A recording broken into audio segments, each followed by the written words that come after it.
what it is. How are y'all doing? I love that video, and I was too lazy to make a new intro. Those take me a while. Hey everybody, good to see you. I thought I'd start this one out and just say, hey, thank you to everybody. I'm really grateful for all of you. People have been saying nice stuff and been real supportive. I literally almost quit making videos. I decided last night I was gonna go on strike because nobody's watching, and it's not because of you guys. You guys are. It's just that YouTube won't put my videos in front of people, and nor will Reddit or Facebook. So I have an uphill battle, but I have an army out there, it seems like. So that is really great news. Sorry, my arm is actually twitching right now. So I'm just going to muscle through that. So we are back to the moon landing hoax. Let me just review this video from the beginning since we were looking at it. This is just ludicrous. Look at this. He looks like a Lego. Look at his left arm. That's the arm on the steering wheel, but I don't think that's a real person. I think that's just a dummy. I mean, look at it. I'll rewind a little bit. This is reverse motion, but it's the same. Look at his left arm. I mean, really? Come on. This whole moon landing thing, I just wanted to say, for anyone to look at it, anyone who looks at it and has a somewhat basic, did all right in like high school science and algebra, you must conclude that the moon landings were faked. There's no other conclusion. I'm not going to say you're a slow adult if you can't figure it out, but your thinking is clearly compromised, your best thinking at least. So, for example, Kitten Milk. What's up, dude? Nice guy, likes my stuff, but doesn't like me covering the moon landing because he's so worried that I'm going to start going into flat Earth. So he's compromised is what I'm saying. Otherwise, any reasonable person looking at this stuff, if you actually examine it, you can't come to any other conclusion. It's so fake. It's just a big bologna sandwich. Big bologna sandwich. So that's the first thing I wanted to say. And then I have people talking about, debunking me or whatever. I wanted to say something about debunkers and debunking. This one guy said, Mythbusters did something where they debunked some of the moon hoax assertions. And I told him, Mythbusters, first of all, also debunked JFK, the JFK shooting, said it was all Lee Harvey Oswald. And Popular Science is real famous for debunking 9/11 conspiracy theories. So I told him to be careful where he gets his debunking from. The other thing about debunking that people don't realize, the debunkers, is that it doesn't matter if you debunk one part of it. They think that if you debunk one part of a conspiracy theory, that the whole thing falls apart, but it's actually completely the opposite. I only have to get one part right, and then the whole thing's fake. So, you got to debunk everything. Otherwise, if there's one part that's fake, the whole thing's fake. Why would they lie about it? So, debunkers out there, remember, you have to get every single fact debunked. And if you watch my videos, that's impossible because I present things that exist in reality, which a lot of those folks aren't familiar with. They don't realize what reality is, at least in terms of the one we live in. Oh, and just to give you an idea, I did pull this video. It has nothing to do with a lunar roving vehicle, an LRV, but it does have to do with just straight nonsense. And again, we're pretty sophisticated now with special effects. There's only so much they could do in 1971, which I think is the first year the rover went up there. They didn't go up with the first moon landing. They went up first with Apollo 15. But in any case, special effects weren't that great then, and we're pretty sophisticated now. I mean, we've seen Jurassic Park and a lot of other movies. So take a look. I'm going to play this. Look at this. Hold on. Let's see where it comes in. Look. Here it comes. Look at that. That's a spaceship. Look at it. It's coming up to dock. Look. I'm dumbfounded. Sorry. Normally I can't be stopped from flapping my lips, or flapping my gums. Look at this. Look. Come on. I mean, give me a freaking break. Look.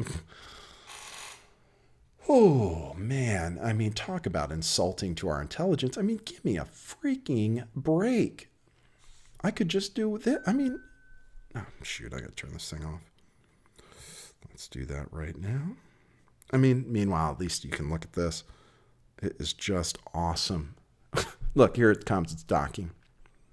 It's, ooh, nice little juke there. Really good directional control on this thing. Very jerky, though. Let's see if I can keep going until it gets its way home. Here it comes. It's docking. Is it going to make it? Look at it shake.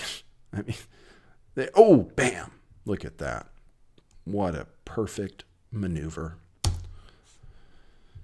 So I'm not buying that bullshit. I mean, give me a freaking break. Okay, so let's get on to what we came here for, which is to talk about the moon buggy. I'm going to play you what appears to be just kind of original footage. I mean, there's a lot of different footage, but they're all the same thing. Some of them are just at different speeds. Everything's in slow motion.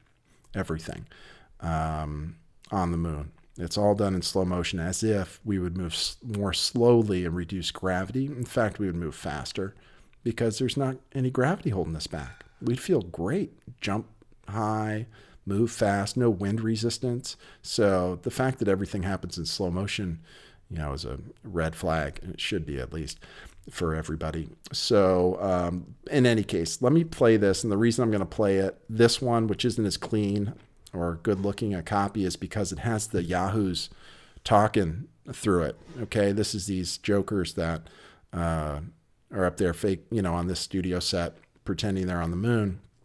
And they're supposedly, just keep in mind, I'm going to try to play this all the way through and not interrupt. It will be very difficult considering what you're about to see. But listen, the guys are supposedly talking to one another, one of them in the car and one of them not in the car. And listen to the guy in the car. I mean, he sounds... Look at what the car is doing and then how he sounds.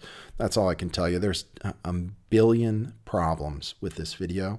We'll go into that after. I just want to give you guys the clean version here so you can see for yourself.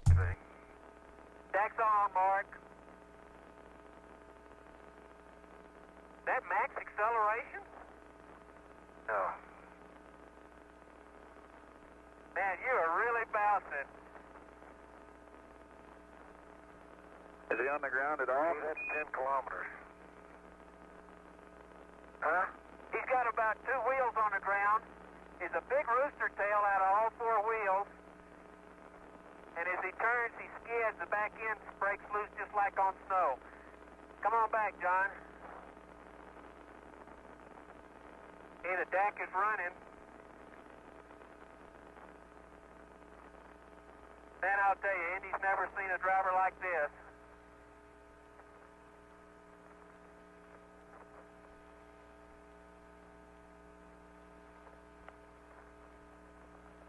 Okay, when he hits the craters and starts bouncing is when he gets his rooster tail. He makes sharp turns. Hey, that was a good stop. Those wheels just locked. Mark off. Okay. Okay, you want to do it one more time? Yeah. Got about a minute, 5 seconds that time. Mark on. Okay, you could have gone the other way, but go ahead. There's the big craters there, though, aren't they? Yeah, I don't want to run into those holes. They want 4 minutes worth, John. That was 1 minute and 5. Maybe you could do it twice more. Surely. Okay, turn sharp. I have no desire to turn sharp. Okay, here's a Sharpie. Hey, that's great.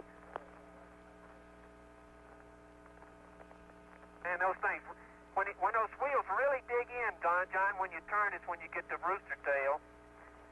The suspension Charlie? system on that thing is fantastic. That sounds good. We sound like we've probably got enough of the Grand Prix. We're willing to let you go on from here. Call that a Grand Prix. Okay. Man, that was all four wheels off the ground there. Okay, max stop. Okay, I don't want to do that. Okay, excuse me. They say that's a no-no. Okay, hopefully that gives you an idea about what those yahoos were doing up there. Again, first thing I said was, well, one of the things I said was that it was in slow motion, right? I don't know if you noticed that. You probably did because you're pretty sharp. The people who watch my show are pretty smart. So here, just to demonstrate that, I'm using a different video of the same thing, but it's stabilized. That's why you'll see the box shaking around a little bit. But I'm going to show you more what the speed they were going in real life, or the closest thing this gets to real life. So let me do that here. There he is in the regular motion, right? That's the motion they showed it in. So let me rewind real quick. And now we'll do double speed. There you go. Now that looks about right. See him bouncing? See how it looks about normal? For what he's doing, look. Give me a break. You saw him fishtail there, right? I'm going to point out everything else about this, but that is the speed he was really going. So that was the first thing I wanted to point out. Pretty quick. But even if we take them at their word that they were moving in half speed because they're on the moon, and again, there's no reason to think that we would move in slow motion on the moon. Low gravity would actually make us move faster. No wind resistance, less gravity. We'd feel really strong, really great, and we would move pretty quick. Now this vehicle, even in that situation, you saw it was spinning out the tires, how it was doing fishtails and stuff. Well, let's read about this vehicle here. I'm going to the Wikipedia page. And I could go, again, I can go on about this car for days, all the problems, it's all a joke. But we'll start with the wheels and power. I told you about the wheels. They consist of spun aluminum hub and a 9-inch wide tire made of zinc-coated woven 0.033 inches diameter steel strands attached to the rim and disc of formed aluminum. And then there are these little, they call them chevrons, titanium chevrons, covering 50% of the contact area to provide traction. That's these little, you see this? Yeah, let me see, I can blow that up. That's what they mean by chevrons, chevron treads. That's what actually this is very instructive. That's what the wheel should look like. Shouldn't look like rubber, it should look like that. And I can pretty much guarantee you that if a wheel was made out of this woven steel, it would just smash. It would just smash under the weight of the vehicle, especially the way these guys are driving it, like they're driving a four-wheeler at Pismo Beach. So let me tell you about the motive power for this vehicle from the fully electric couple of batteries they have in there. First of all, power is provided by 236-volt silver zinc potassium hydride non-rechargeable batteries, yielding a range of 57 miles. And that's crazy. It's basically 2 car batteries near the front of the car. It's the size of car batteries. I could show you the diagram, but I won't right now. I want to tell you about the power of the vehicle. Each wheel had its own electric drive made by Delco, a direct current series wound motor capable of 0.25 horsepower at 10,000 RPM, attached to the wheel via an 80-to-1 harmonic drive and a mechanical brake unit. Keep that in mind. And I'll remind you why I'm doing this. I was in the car business for 12 years. I sold Maseratis for 10 years, Ferraris, Bentleys, and Porsches. So not this type of vehicle, but I know a lot about cars. And the fact that it's a mechanical brake tied to a joystick is absolutely insane. So 0.25 horsepower at each wheel. And I count 4 wheels. And I know that 0.25 also can be 1/4, and 1/4 is a reciprocal of 4, and that means multiplied together, they equal 1. 1 horsepower total. 1 horsepower this vehicle has. Doing donuts on the moon, pretty much, with that 1 horsepower. And just to give you an idea about what that means, so the vehicle itself has an on-Earth mass of 460 pounds. On Earth, weight of 460 pounds. You can load it up, fully loaded, it's another 1,080 pounds for a total of 1,540 pounds on Earth. On the moon, that's 1/6. They say it would be 260 pounds equivalent, 260 pounds on the moon. So you have 260 pounds being pulled around by 1 horsepower, a 1 horsepower motor. And just to give you an idea about how that would compare with a modern electric car, I have the specs here for a Nissan Leaf, a 2011 Nissan Leaf, which is a fully electric car with about 100-mile range, about 100 miles. And that car, the net horsepower equivalent is 107 horsepower. And that gives it a weight to power ratio of 31 pounds per horsepower. And with a weight to power ratio, when it's expressed that way, the lower the first number is, the more power it has for each pound, basically. So proportional, it's sort of like you put the same engine in a little roadster, like the same 4-cylinder, 200 horsepower engine in a little roadster, it'll run along pretty well. You put that engine in a Range Rover, it's going to be pretty sluggish, might not even get the thing going. So in comparison, this Nissan Leaf, 31 pounds per horsepower. The car on the moon is 260 pounds per horsepower. It's about 8 times worse, 8 times less power to weight ratio. If you express it the other way, power to weight, 8 times lower. So in a Nissan Leaf, they say it does 0 to 60 here in almost 10 seconds on Earth. So, and it doesn't matter if they're on Earth or on the moon, it's the relative power to weight. Power stays the same, we assume, traveling between planets, but weight goes down. So you have that 260 to 1 pounds per horsepower. And the Leaf does it with 8 times better performance in 10 seconds, 0 to 60. You think they're doing donuts with that kind of power? If you do, you got to check your head, I'm telling you. So that makes all the burnouts and all the spinny tires just ridiculous. So that's one thing. Now, let me tell you about this moon set. I'm going to go back to the original video we were looking at. That's me. My camera's been breaking down, so I have 2 cameras running. If I have to switch, you'll see it. It'll be a distraction for everybody, I'm sure. But here we go. Tax on, Mark. So this is the moon set, and first of all, the front projection.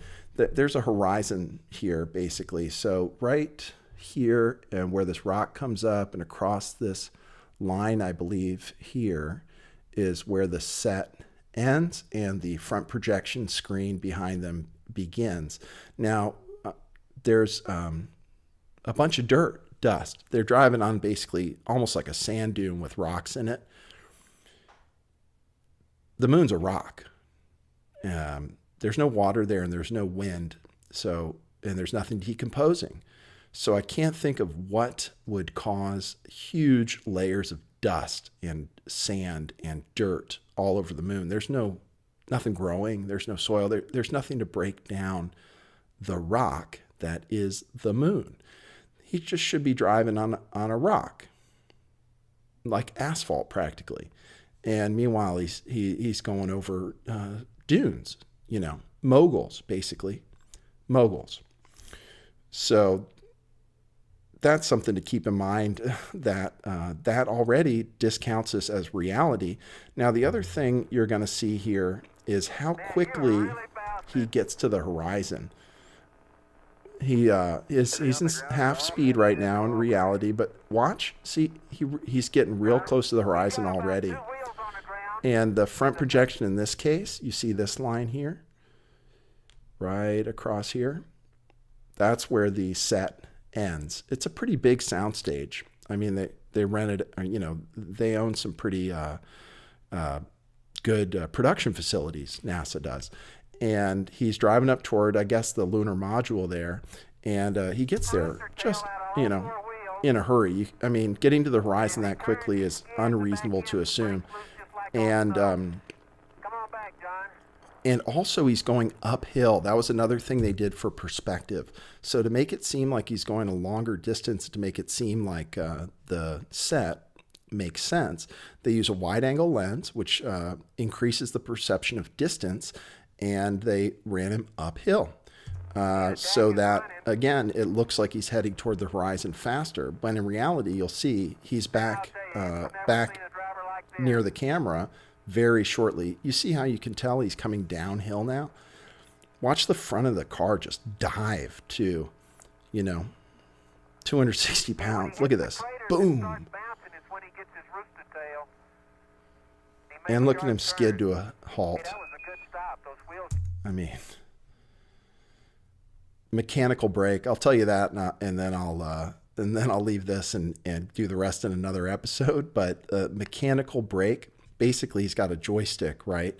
So normally back then, you know, they didn't have drive-by-wire, so it wasn't like you press the brake and a computer figures out how much pressure to apply and then applies it. And there wouldn't be enough power to do that anyway with this little electric car with the 1 horsepower motors.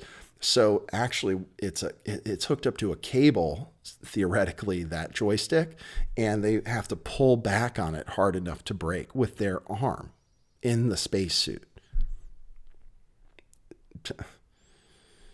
It's an insult, really. I mean, it's an insult to our intelligence. Like I said, you know, you have to be not a slow adult necessarily, but your thinking must be compromised if you watch this stuff and believe it. I'm going to go over the rest, which is the really in-depth and exciting part with the next video. I keep teasing you guys, but you know, I have to make videos to get views. Let me show you what it looks like for those of you who care about this kind of thing. Here's my channel, and here's my video manager. I'm just going to show you what my traffic looks like. Don't even question, I have the most suppressed channel I've ever seen on YouTube. I'm willing to accept that there might be one out there, but this is what happens when my videos come out for you content creators who know what you're looking at. See here, this is live, okay? Oh, actually, the views just went up. They must have heard me talking. But you see what they do? Video comes out, and then they just crush it. You know, they just crush it. They don't show it to anybody. So that is what I'm dealing with, and that's why I got to make as many videos as possible, because they only give me about an hour or two to get new viewers every one that comes out. So I'll leave it at that. You guys are great. Thank you again for all the support. And I should have just mentioned in more videos to follow me on Twitter, because I got followers following me now. So do that at lifttheveil411.com. 411, of course, for information. And you can find me that way on my website, lifttheveil411.com, Facebook, and I hear Amazon might start hosting videos, so I'll go there too. My camera just shut off. Now I got to use this one. So peace out, be good, be well, be awesome,